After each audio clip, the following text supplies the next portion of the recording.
The house stood on a hill, overlooking the town, dark and imposing. It felt wrong. We were young, naive, excited to start our new life. We didn't know the darkness that awaited. The moving truck rumbled up the driveway, its headlights piercing through the dense fog that enveloped the old Victorian house. Shadows danced eerily on the walls, creating an unsettling atmosphere. We hurried to unload our belongings, driven by an inexplicable urge to escape the uneasy feeling that had settled over us. The air grew colder as we stepped inside, a chill that seemed to seep into our bones. Dust swirled in the dim light, and the scent of decay lingered in the air, a reminder of the house's long abandonment. We tried to ignore it, attributing it to the house's age and years of neglect. But deep down, we knew something was off. As we moved through the rooms, the creaking floorboards echoed our every step, adding to the sense of unease. The walls, covered in faded wallpaper, seemed to close in on us, and the once grand chandeliers hung like ghostly remnants of a bygone era. We found ourselves whispering, as if afraid to disturb the silence that hung heavy in the air. In the living room, an old fireplace stood cold and empty, its mantle covered in a thick layer of dust. We imagined the warmth it once provided, but now it seemed like a relic of a forgotten past. The kitchen, with its outdated appliances and cracked tiles, felt like a place frozen in time. We could almost hear the echoes of laughter and conversation that once filled the space, now replaced by an eerie stillness. As night fell, the house seemed to come alive with strange noises. The wind howled through the broken windows, and the creaking of the old wooden beams sounded like whispers in the dark. We huddled together, trying to shake off the growing sense of dread. The realization slowly dawned on us that this house held secrets, and we were not alone. We had moved in, but we were far from feeling at home. The true nature of the house was yet to reveal itself, and we could only wait and see what lay ahead. The first few nights were quiet, too quiet. Then the whispers started, faint at first, like the wind. They grew louder, closer. They seemed to come from the walls, from the shadows themselves. We couldn't ignore them any longer. The temperature fluctuated. Certain rooms were icy cold. Doors slammed shut on their own. Lights flickered, then died completely. The atmosphere grew heavy, oppressive. We couldn't shake the feeling we were being watched. Section 5, The Lady in White. One night, I saw her. A fleeting glimpse, a woman in white, standing at the end of the hallway. Her face was obscured by shadow. Her eyes, they burned with an eerie glow. I blinked. She was gone. I questioned my sanity. I couldn't have been prepared for what came next. It was a cold, moonless night, and the wind howled through the trees outside, making the old house creak and groan. I had been reading in the library, the only room with the light still on, when I decided to call it a night. As I walked through the dark, eerie hallway, the dimly lit corridor seemed to stretch on forever. The shadows danced on the walls, creating shapes that played tricks on my mind. Suddenly I felt a chill run down my spine. I turned my head, and there she was, a fleeting glimpse of a woman in white. She stood at the end of the hallway, her figure almost ethereal, as if she were a ghost. Her face was obscured by shadow, but her eyes burned with an eerie glow that seemed to pierce through the darkness. I blinked, and she was gone. I stood there, frozen, my heart pounding in my chest. Had I really seen her, or was it just my imagination playing tricks on me? I questioned my sanity, wondering if the long hours and the isolation were finally getting to me. But deep down I knew what I had seen was real. The lady in white was not just a figment of my imagination.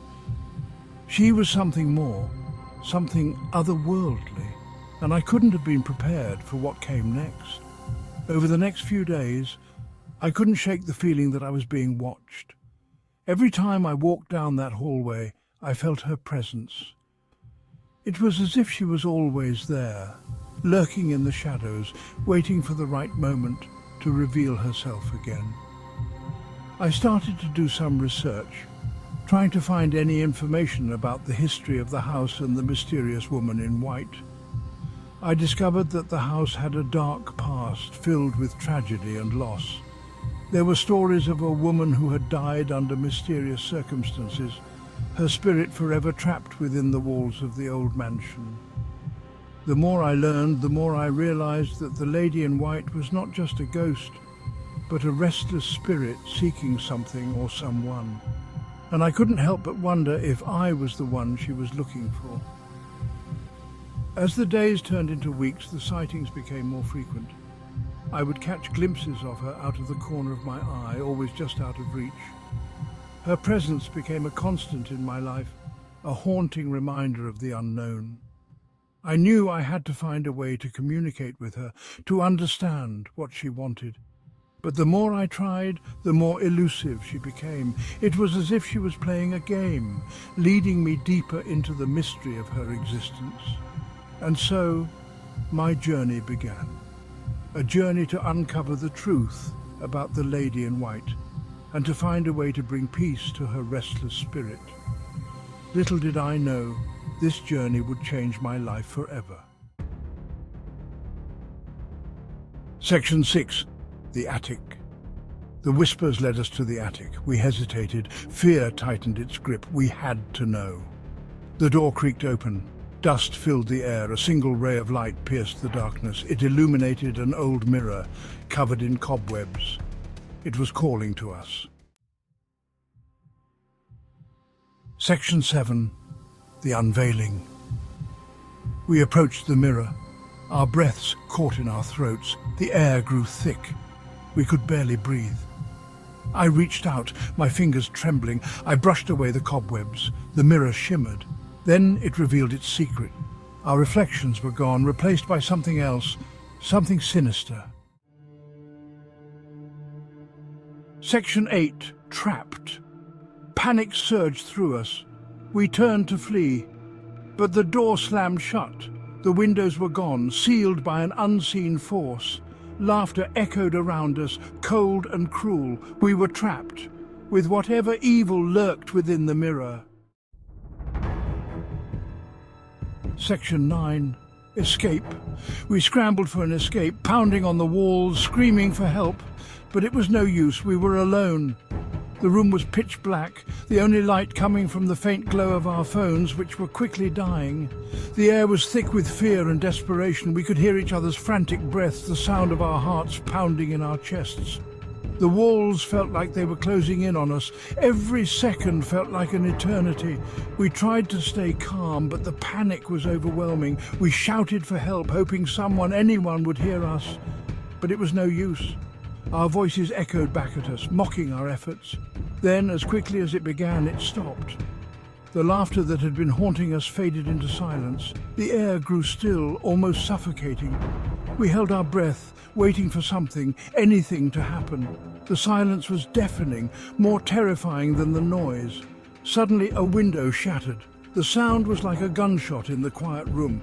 We all jumped, our hearts racing. But then we saw it, a way out. The broken glass glittered in the dim light, a beacon of hope. We didn't hesitate. We couldn't afford to. We climbed through the broken glass, ignoring the cuts and scrapes. The cold night air hit us like a wave, but it was a welcome relief. We were free. We stumbled into the night, our breaths visible in the cold air. We didn't know where we were, but it didn't matter. We were out. We were safe. We looked back at the building, its dark windows staring back at us. It felt like a nightmare, something out of a horror movie. But it was real. We were alive, and that was all that mattered. We held each other close, grateful for our escape. The night was cold, but we didn't care.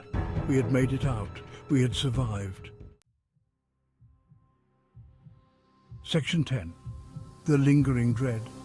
We never went back. We left everything behind. But the fear remains. It follows us. In the shadows, in the whispers, we know the truth. The house on the hill holds a dark secret. It's waiting, watching, and it will never let us go.